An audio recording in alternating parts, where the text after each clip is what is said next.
અમદાવાદમાં મયુર ડાયકેમમાં આઈટીના દરોડા જે હજુ પણ યથાવત છે. સતત ત્રીજા દિવસે મયુર ડાયકેમમાં તપાસ આઈટી વિભાગ દ્વારા હાથ ધરાઈ રહી છે.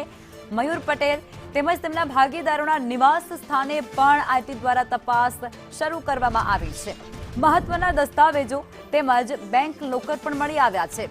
ટેક્સ ચોરી કરી હોવાના મહત્વના પુરાવા પણ આઈટીને હાથે લાગી ચૂક્યા છે અને આ જ મુદ્દે સંવાદદાતા પ્રતિક જોડાઈ ચૂક્યા છે. વધુ વિગતો આપશે. જી પ્રતિક.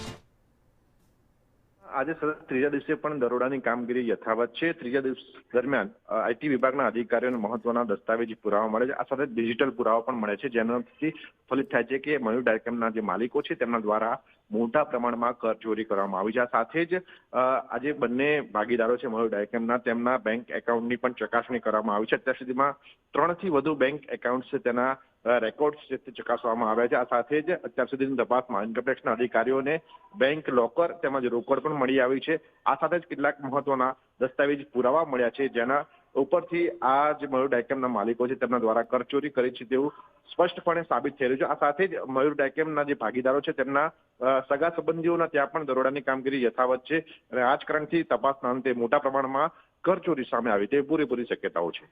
જી આભાર.